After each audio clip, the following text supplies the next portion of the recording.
Las reacciones adversas se pueden presentar, lo sabemos perfectamente. Ahora en la actualidad hay tantas vacunas que nosotros debemos de conocer esto, pero tener ese conocimiento profundo de cada una de las vacunas que estamos recomendando que se apliquen en un niño. Pero lamentablemente vemos que mucha de esta información, como vamos a ver un poquito más adelante, no se da y no se da tal cual. Entonces, ¿cómo podríamos definir una reacción adversa? Pues es simple y sencillamente la aparición de signos y síntomas que constituyen una reacción del organismo al inmunógeno propiamente dicho. Esto es muy importante, al inmunógeno propiamente dicho o a otro componente de la vacuna administrada. Pero pocas veces hablamos a los pacientes de este tipo de reacciones. Pueden ser leves, pueden ser muy severas, inclusive llevan a la muerte a un paciente. Y es cuando entonces todo se nos viene encima, ¿verdad? Porque pues ¿cómo que se murió? ¿Cómo que le aplicaron la vacuna y se murió? Las explicaciones ahí no serán tan sencillas. Sí es que no se dio una información adecuada. Pero también tenemos lo que es el suceso, efecto o evento adverso, en este caso a una vacuna. No es lo mismo, son cosas diferentes. Y es la reacción o reacciones no deseadas, pero que no necesariamente tienen una relación causal con el agente inmunizante. Y se pueden presentar en un plazo hasta de un mes, o sea, hasta de 4 semanas después de que se administró la vacuna.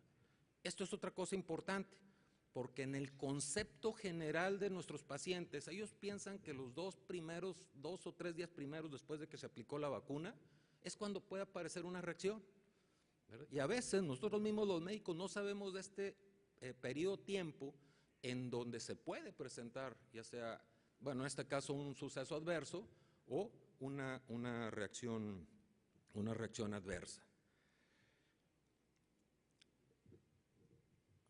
Algunos de estos sucesos o reacciones se han relacionado a lo que también aquí todos conocemos perfectamente. Se ha hablado de que, pues no, yo no quiero que vacunen a mi niño porque se me va a hacer autista. Y se ha relacionado a ciertas vacunas como la DPT, la vacuna de polio oral, la triple viral, hemófilos influenza, hepatitis B. O bien, esclerosis múltiple, como bien se atribuía a la vacuna de la hepatitis B, o una enfermedad inflamatoria intestinal atribuible a la triple viral. Ahora hay estudios muy bien documentados, muy bien hechos.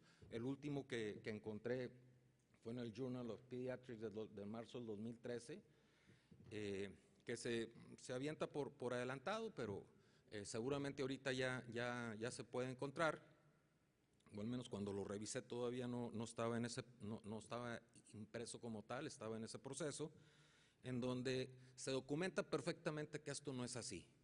Pero también hay otras situaciones en donde se comenta o se ha comentado que pues yo no quiero que le pongan la vacuna de la polio oral porque ese es un mecanismo que tiene el gobierno de México para esterilizar a nuestros hijos, para esterilizar a nuestros niños, porque pues, la población ha crecido tanto, ¿verdad?, que ya no hayamos que hacer con tanto chamaco, ¿verdad?, aquí en México. Obvio, pues nada de eso ha sido así como tal.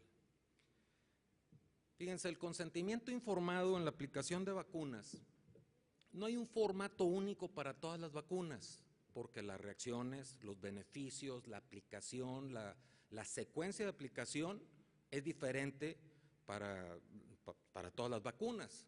Y ahora, como mencionaba, ya son muchas vacunas. Entonces la pregunta sería, bueno, ¿debemos tener un consentimiento informado para cada una de las vacunas que aplicamos o que recomendamos? Pues la respuesta sería que sí, porque no podemos generalizar todo este proceso y quizá eso es lo que en un momento determinado nos puede ocasionar cierto conflicto, ¿verdad? Porque tengo un montón de papeles ahí, ¿verdad? Y que tengo que buscar el papel para cuando recomiendo la de la varicela, la de la hepatitis A, en fin, la vacuna que sea. Pero es muy importante que tengamos esa información, la proporcionemos para obtener un documento firmado con las características que ya anteriormente mencioné. Lo que sí es que debe de haber o debe de contener, aparte de los datos personales del médico, por supuesto, los datos profesionales, pues la información sobre la vacuna y que se entienda cuáles son los beneficios de esa vacuna, qué se va a aportar ante la recomendación de la aplicación de esa vacuna, con qué frecuencia debe ser. Pues resulta ser que a mí nada más me dijeron que era una sola dosis cuando resulta que la aplicación eran 2 o 3 aplicaciones más. Todo debe de quedar bien, perfectamente claro y bien entendido. Las posibles reacciones adversas, y aquí me remito otra vez a mencionar que pueden ser frecuentes, poco frecuentes o muy raras. La eficacia de la aplicación. ¿Qué tan eficaz es la vacuna? Porque muchas de las ocasiones las personas piensan, pues, ¿para qué? Es un negocio del médico, es un negocio de las compañías que fabrican las vacunas. ¿Cuáles serán las recomendaciones? Así sucesivamente hasta llegar a lo que es la firma, el consentimiento, si es que lo da. O a lo mejor puede ser que diga, yo no quiero que a mi hijo se le pongan las vacunas. Y si después tiene algún problema de esos, que no recaiga entonces la situación en nosotros y que se nos diga que el doctor nunca me dijo. Porque puede ser que digamos, pues sí le dije, acuérdese, el paciente puede decir que no. Acuérdense también que los pacientes mienten, y mienten cuando consideran que pueden sacar un beneficio del médico. ¿Por qué se rechaza la aplicación a vacunas? Bueno, pues los factores que pongo aquí, creencias religiosas, cuestiones filosóficas, falta de eficacia, así sucesivamente. Ya para concluir, fíjense, y para presentarles aquí a ustedes esto, encuestamos a 100 mamás, nivel socioeconómico medio y bajo, y les preguntamos, ¿quién le aplicó la vacuna a su niño? ¿Fue el médico? ¿Fue la enfermera? ¿O fue otro? Diciendo otro, haciendo la aclaración que pudo haber sido un estudiante de medicina, pudo haber sido un estudiante de enfermería, pudo haber sido el de la farmacia. En Guadalajara hemos tenido esa situación. El cajero ahí en la farmacia vende la vacuna, o bueno, anteriormente la vendía, y ahí mismo se la aplicaba. Una gente sin preparación y conocimiento médico, ¿sí? Entonces la respuesta, el 11%, estos porcentuales, es algo muy sencillo, pero es nada más para darnos una idea de qué es lo que está sucediendo. El 11% de 100, o sea, la aplicó el médico, el 89% la enfermera, otro no, 0%. Entonces la enfermera es en nuestro medio quien aplica la vacuna. Ahora esa es una novedad, ¿por qué no? A lo mejor eso es lo mismo que sucede aquí, en cualquier otro lado, porque la enfermera la aplique, sí, pero la enfermera o no da la información adecuada o la información que da la da equivocada, y eso condiciona también una serie de conflictos. ¿Le informó usted el médico o la enfermera del beneficio que se obtiene al aplicar la vacuna a su hijo? Simple y sencillamente sí o no. El 7% sí, pero un alto porcentaje dijo, no, pues a mí no me dijeron nada, no me dijeron nada. Okay. ¿Le informó usted el médico o la enfermera de las reacciones adversas que puede ocasionar la vacuna que se le aplicó a su hijo? 14% sí, 86% que no. ¿Conoce usted qué reacciones adversas? O sea, el médico no lo explicó, pero usted sabe qué reacciones puede tener su niño después de la aplicación de una vacuna. Entonces, el 97% dijo, sí, pues yo sí sé. El 3% dijo que no. Oiga, ¿y cuáles son esas reacciones? ¿Cuáles son esas reacciones adversas? Todas, este 97% dijo que la reacción adversa es fiebre. ¿Y dónde quedó la posibilidad de que pueden presentar crisis convulsivas, de que puede presentar dolor en el sitio de la aplicación, irritación, inflamación, hasta muerte en un momento determinado? Eso no, en el conocimiento de estas personas, eso no existía. Entonces, con esto, y ya para concluir, la información que juega un papel sumamente importante en el quehacer médico, en el quehacer de nosotros como pediatras, pues está tambaleando, porque no lo hacemos y no queremos entender que esto hay que hacerlo. Como comentamos también En unas pláticas aquí se dijo, no hombre, consentimiento de forma es un mito, eso no es cierto, nadie lo hace. Bueno, pues vamos empezando haciéndolo nosotros, ¿no? Y quiero terminar, quiero concluir nada más diciendo que el proceso de información a través del consentimiento informado o cualquier otra forma que nosotros queramos utilizar de aportar información es por demás importante. Si no, debo decir que nos estamos quedando rezagados dentro de todo este proceso. Y se preguntarán quiénes son estos niños, pues es Jorge Chuk III, mi nieto, y mi nieta Dana Chuk, que viven en Cuernavaca. Muchas gracias por su atención.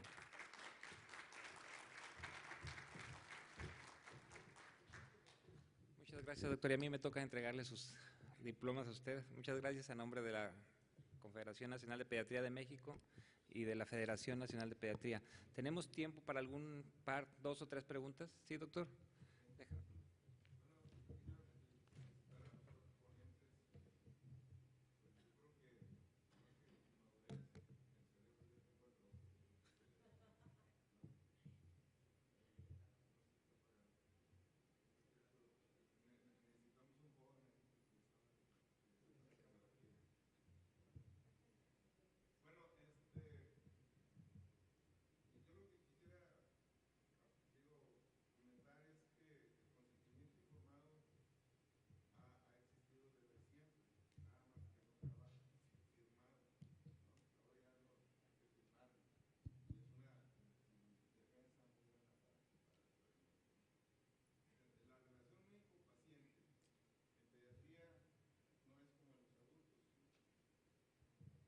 La relación médico-paciente aquí en pediatría se divide en 3: relación médico-padres y relación médico-niños, ¿no?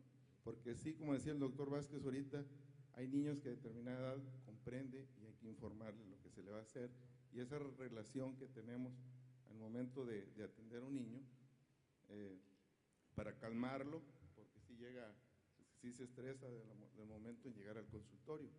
Entonces, ahí ese conocimiento informado, yo creo que los médicos lo hemos hecho desde siempre.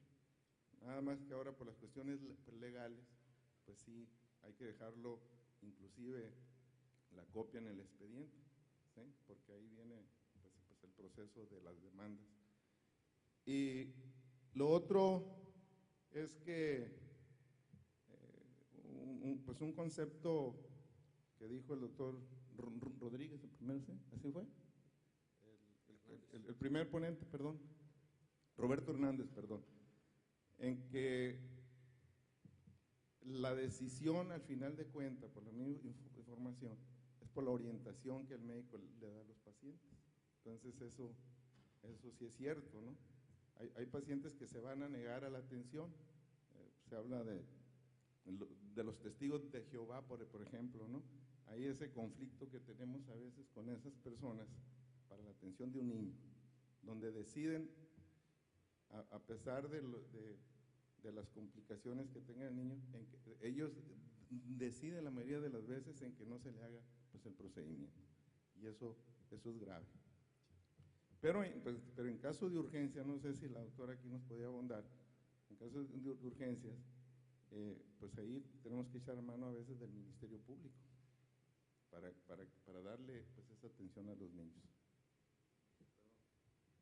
Sí, lo que está comentando el doctor es una situación de objeción de conciencia hacia transfusión, ¿no? Por cuando hay testigos de Jehová que no quieren. En el DF está legalizada la objeción de conciencia, que yo sepa, en el resto de México no. Y eso es muy, muy delicado porque no nos protege a los médicos en esa situación. En urgencia vital sí nos protege. O sea, ahí sí no hay de otra opción. Pero cuando el paciente está relativamente estable, no puede haber objeción de conciencia que defienda legalmente al médico. El detalle es que, bueno, yo me formé en Sonora y lo vivimos. Aunque hay objeción de conciencia, los papás dicen, usted lo transfunde y ese niño deja de ser mi hijo, y lo abandono. Y si son capaces de hacerlo, ¿eh? O sea, yo lo viví. Y bueno, no tengo que confesarles que hace 30 años sí cerrábamos los pisos, sacábamos a toda la gente y en la noche con aluminio se se oscurecía, bueno, se ocultaba la sangre y se transfundía así, hace 30 años, ¿no? No digo que eso se deba hacer ahora, pero eran situaciones extremas que llegamos a vivir. Ahora lo que se tiene que hacer es presionar a las autoridades para que la objeción de conciencia sí sea algo legal en todos los estados en el país, incluyendo en la profesión médica.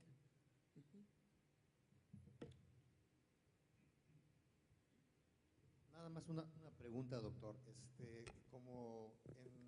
Por ejemplo, para meter un paciente a cirugía, tenemos hojas específicas de consentimiento. Y, a ver, lo más frecuente es en la vacuna. La hoja mencionó el doctor que en la hoja del expediente, yo pienso que no hay otra hoja donde te informes todos los riesgos y el consentimiento del familiar y que tenga una hoja firmada por ellos. ¿O usted cómo lo hace? ¿Cómo lo...? Sí, en el caso de los procedimientos quirúrgicos, sí, efectivamente, en la mayoría de los hospitales, debo decirlo, hay una sola hoja como tal. Aquí la cuestión es que, de acuerdo al procedimiento que se propone a realizar, en este caso a un niño, hay una parte, o debe haber una parte dentro de ese escrito que haga constar en donde sí se explicó los riesgos y beneficios, y que hayan sido entendidos por la persona a la que se le explicó. Y con eso, en la gran mayoría de las ocasiones, eso es suficiente. Lo que sí es importante es que, y es lamentable desde mi punto de vista al menos que eso se dé, es que también es necesario que haya uno o dos testigos, porque si no, entonces también, pues no, usted no me explicó, ¿verdad? Y luego el niño ya quedó con un problema ahí, porque no las tenemos tampoco todas a nuestro favor. Todos los que estamos aquí sabemos que lo que queremos es que las cosas salgan bien en un niño, pero a veces eso no es así, y ahí es en donde como que se revierte todo el proceso, y sí puede ser que un papá o una mamá diga, pues no, es que usted no me explicó, y bien nomás, yo no sabía de esto, si no se hubiera hecho, en fin, o sea, una serie de argucias y de cosas que se dan. Ahí también es importante, por consiguiente, que haya uno, y si es mejor, hasta dos testigos. Pero sí, estoy totalmente de acuerdo, en los procedimientos quirúrgicos, pues no terminaríamos, ¿verdad?, de estar describiendo en forma escrita cada una de las cosas que se van dando. Aquí en el caso de las vacunas, pudiese hacerse también lo mismo.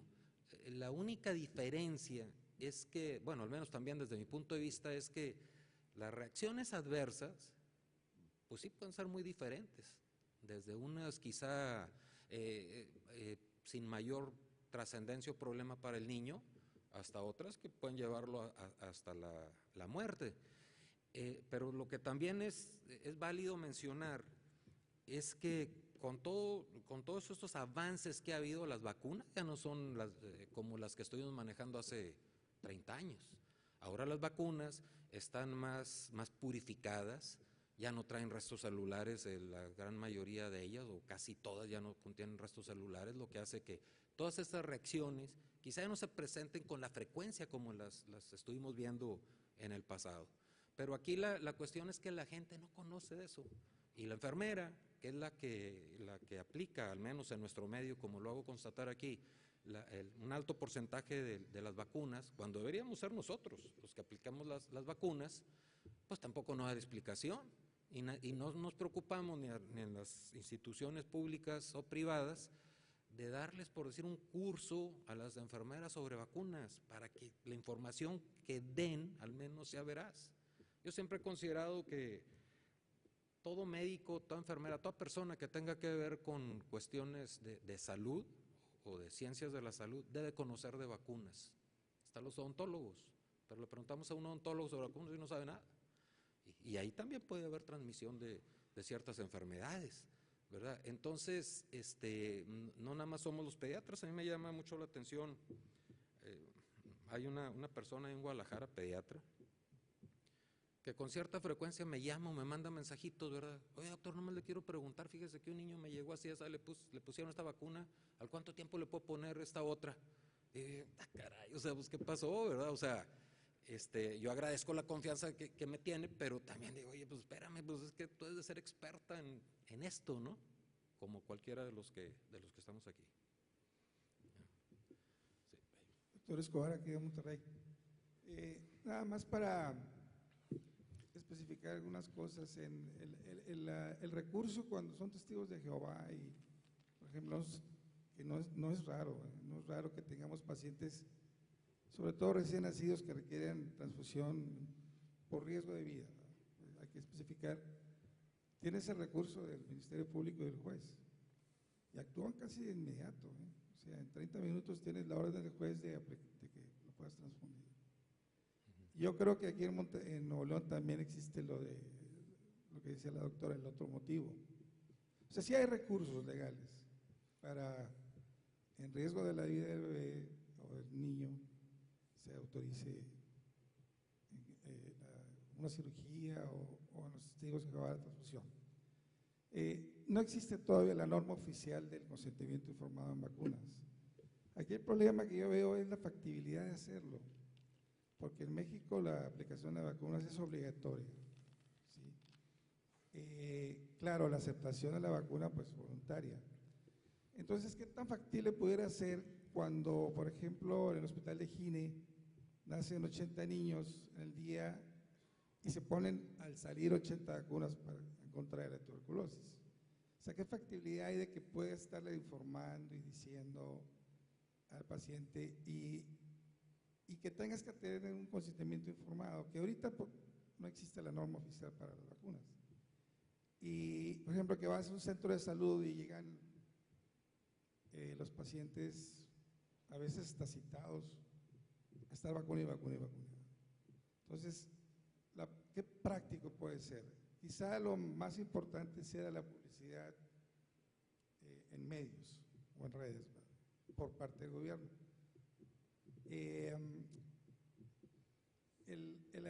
El porcentaje de pacientes que niegan la vacuna, la aplicación de vacuna es mínimo, es muy poquitos.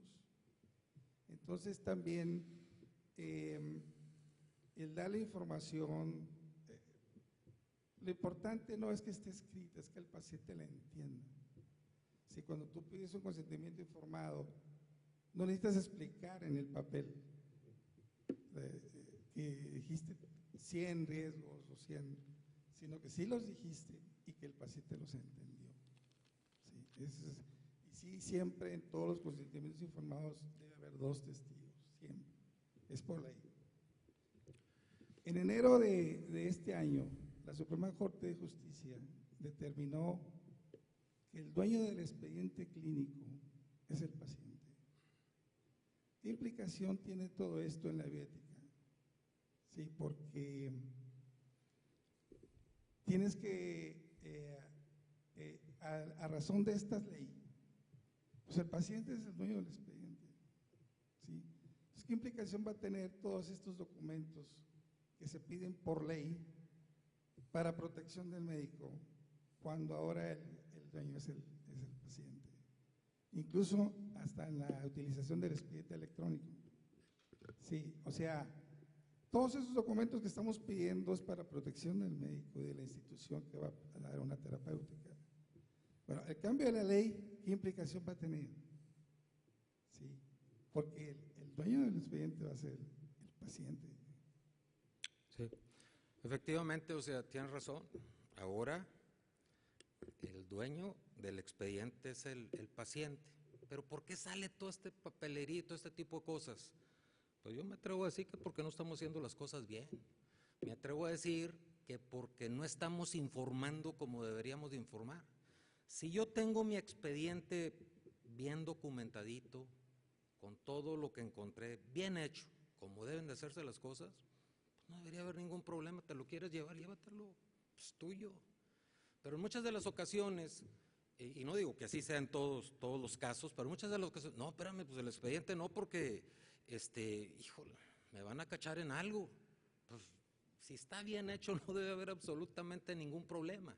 La situación es que nos hemos acostumbrado quizá a dejar esos vacíos, a dejar esos huecos en donde nos pueden llegar por cualquier lado y no tenemos salvación. ¿Por qué digo esto? Porque nosotros lo vemos en la Comisión de Arbitraje Médico de Jalisco. Sabemos, conocemos, a veces compañeros que decimos, hombre, este cuate es excelente, pues es muy bueno, o sea, lo sé, lo conozco, es incapaz de hacer esto o lo otro. El único problemita es que no documentó bien, no puso lo que tenía que poner relacionado con el problema que presenta el paciente, y eso ocasiona un conflicto. Ahora, no nada más es el médico y el paciente ahora, están los abogados.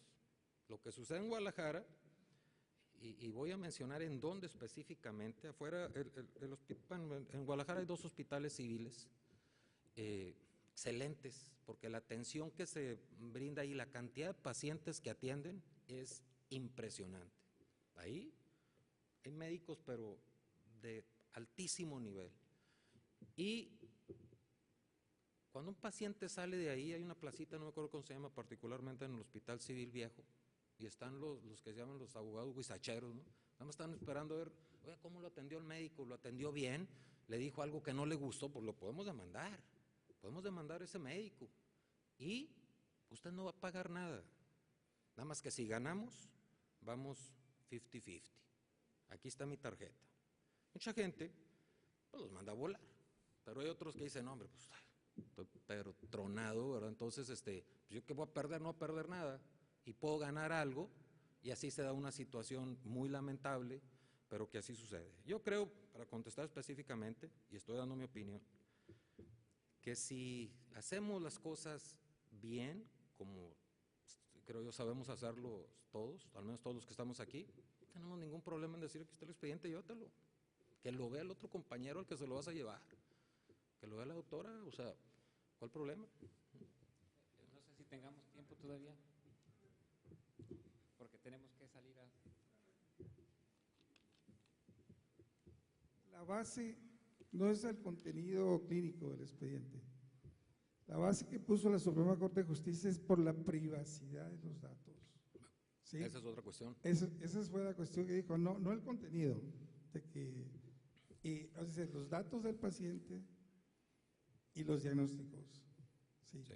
nada más. O sea, a lo que se haya llegado o se puede llegar con esta situación de la ley es que, y el que tiene la obligatoriedad de tener el expediente es el paciente. Entonces ya te quita la responsabilidad de que tú tengas expedientes de él en tu consultorio. ¿Sí? Y eso es un problemón, pero para el paciente, ya que te va a pedir el consentimiento informado va a ser de él. Sí, porque al hecho de hacer lo que él es el dueño del expediente, a ti ya no te obliga a tenerlos, ¿sí? Ni a los hospitales. Los hospitales pueden, al salir el paciente, darle tu expediente y ahí nos vemos. ¿Sí? Sí. O sea, ya no obliga a la institución o no va a llegar a obligar a la institución a que tú tengas el expediente. Puedes decir, yo no tengo la obligatoriedad de tener expediente clínico en base a esa ley. Y es un problema, se van a meter en un problema. Sí, cómo no. Bueno, yo quiero agradecer la presencia de todos ustedes y esperemos vernos en un futuro no muy lejano. Muchas gracias por la atención.